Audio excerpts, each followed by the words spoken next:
Howdy, howdy, howdy, and welcome to WWW. What a week in wrestling. News, reviews, look forward to the pay-per-views, and a very, very figure-heavy collector's corner this week. Straight off into the news, we've got loads to talk about. Spoiler alert this week. So many spoilers. First of all, Saurav of Indus Sher in NXT managed to post a photo on his Twitter of the winner of next week's title versus title match standing in the ring, celebrating. Why? Apparently it's an accident, but it's a very hard accident to do. You've got to upload your photo, you've got to put it onto Twitter, you've got to press accept. There's a lot you have to do there. Very, very strange goings on. And to top that, AEW Fighter Fest Night 2, all the matches are out in spoilers. I've managed to avoid that one. I hope you have too. I hate spoilers. Okay, Necro Butcher of Ring of Honor, CZW, and the film The Wrestler fame has got a personal battle on his hands. He's battling stage 3 Hodgkin's lymphoma. Wish him all the best in his life battle. Tessa Blanchard is now a free agent from Impact Wrestling, so a lot of speculation on where she will go. WWE's women's division could do with a boost right now, but obviously her dad works in AEW, Tully Blanchard. An apparent attitude problem backstage could hinder those negotiations, but she's a very, very quality wrestler. And obviously Impact have had the storyline where she's actually been their world champion, so probably brings quite a lot to the table persona-wise that both companies could use. So we'll see where she goes. NXT topped the ratings battle this week with their version of Great American Bash defeating Fyter Fest. I was very shocked at that. We'll see how Night 2 does next week. WWE have purchased the Evolve organisation. We've seen a lot of partnership between them. We've seen stars like Austin Theory and Isaiah Swerve Scott come over. We'll probably see a lot more now in development or coming onto the main roster soon. Who knows? And finally, a very strange one for me is that apparently Vince has taken a bit of ill favour towards Shayna Baszler and has pulled her off TV. With the women's division being a little bit weaker than it has been for a while, and Baszler being so consistent, I'm not saying she has 5-star matches, but her persona, the way she handles herself in the ring, the way she handles others in the ring, it's so consistent. And I've no idea why she's been pulled off TV. Maybe it's something that we don't know about. On to the results. On to Raw. Quite a lot of matches on Raw this week. Andrade and Angel Garza got both a win and a loss, defeating the Viking Raiders and then losing to Big Show in preparation for his match against Randy Orton. R-Truth became the 24/7 champion again by defeating Akira Tozawa. Seth Rollins and Murphy defeated Aleister Black and Humberto Carrillo. That rivalry might be done now. We'll see where both of those guys go. Peyton Royce defeated Ruby Riott. Okay, number one, Peyton Royce looked amazing in that match. A fantastic kick and then a beautiful, beautiful spinning brainbuster to finish that match. If you haven't seen it, check that out. Awesome move. And the other one, Ruby Riott. She's being treated like a jobber at the moment since the Riot Squad ended and since she came back from injury. She's better than that. Please, WWE, do something with her. MVP defeated Apollo Crews. It's looking likely that Lashley will probably be the next contender for the US title. I'm kind of guessing he'd probably take it off Apollo at SummerSlam, maybe. Lashley then defeated Ricochet, and in the main event, Sasha Banks and Dolph Ziggler defeated Drew McIntyre and Asuka in a mixed tag team match. On to NXT with Great American Bash Part 1. Tegan Nox won the Fatal 4-Way to become the number one contender for the NXT Women's title. Very strange decision. I know WWE are high on Tegan Nox, but I didn't see that one coming myself. Rhea Ripley defeated Aaliyah and Robert Stone in the handicap match. WWE missed an opportunity maybe to have a bit of fun with that, but we'll see if it continues in the future. Timothy Thatcher defeated Oni Lorcan in the expected brutal encounter. Not a lot of pure wrestling moves in that match, but decent nonetheless. Dexter Lumis defeated Roderick Strong from Undisputed Era in a strap match. And in the final match, Io Shirai defeated Sasha Banks. This definitely did not have the feel of a pay-per-view. Going on to next week, week 2, the matches announced so far. Drake Maverick is joining forces with Breezango to take on El Legado del Fantasma. I assume that's the Legend of Fantasma, which is Santos Escobar, Joaquin Wilde, and Raul Mendoza. Mia Yim is facing Candice LeRae in a street fight on the back of the Fatal 4-Way.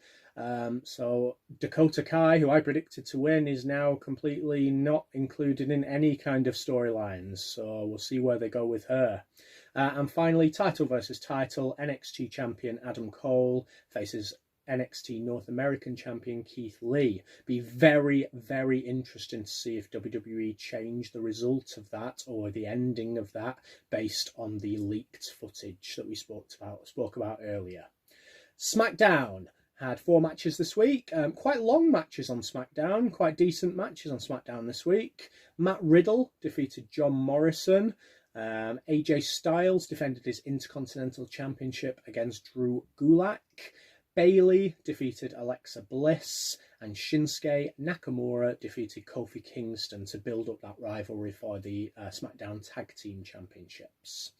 On to Fyter Fest Part 1. So my prediction about Jurassic Express was right. They got a very good win against MJF and Wardlow. A very needed win. It made a lot of sense for them two to win. I don't really like where they're going with MJF.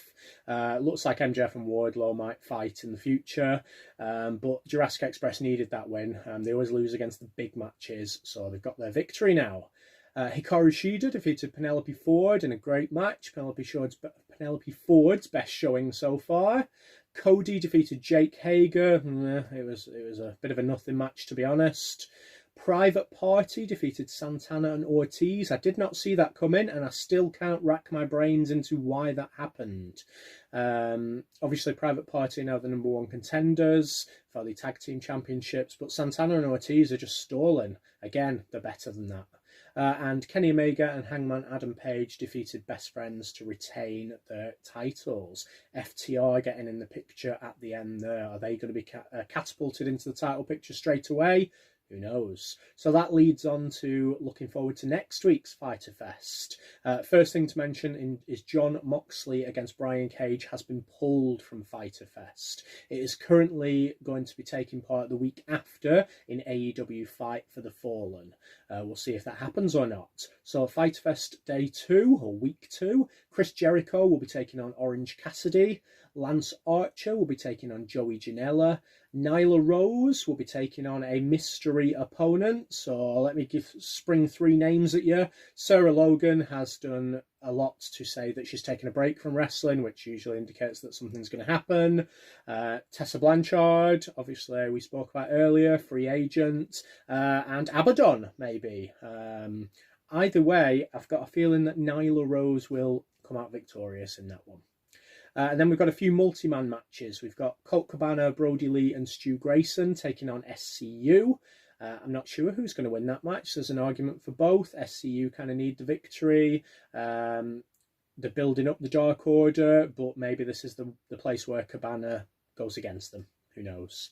FTR and the Young Bucks will be taking on Butcher, The Blade, Rey Fenix, and Pentagon Jr. I'm imagining the Faces will win that, but there might be some kind of bit of a heated debate, let's say, between them. And the main event now, or I assume it's going to be the main event, is going to be the Tag Team Championships, Hangman Adam Page and Kenny Omega versus Private Party. 2 weeks without any title changes?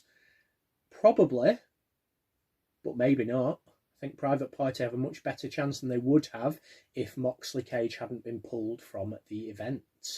Okay, on to a little bit of looking at how the year's progressing with the wrestlers. So the start of the week this week, it's a bit of a joint one. Big Show and MVP both getting very good wins on Raw this week in build up to Big Show's match and in build up to Lashley's rivalry with Cruz.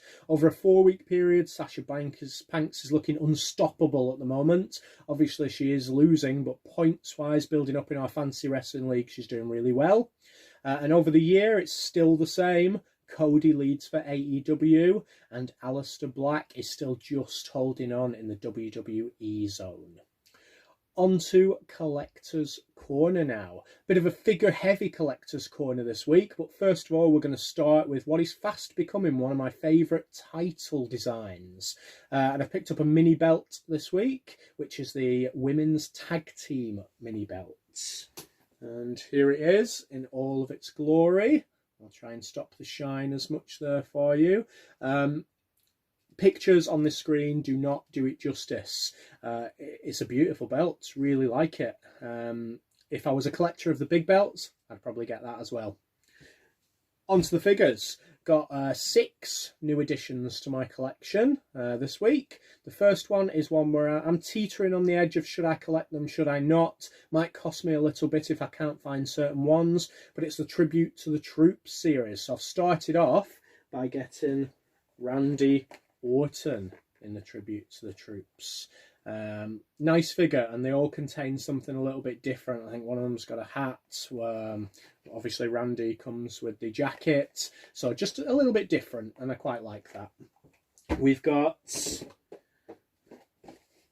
JBL Elite Series 23. I don't have that MOC, so obviously now I have. We've got the Flash Rey Mysterio figure. Very happy to have this one in my collection. I think the only Rey Mysterio figure that I like better than this is the Avatar one. So again, I've got this one loose. Now I've got it MOC. And I got a package of 3 from USA on eBay. I've got the collector's edition of The Rock.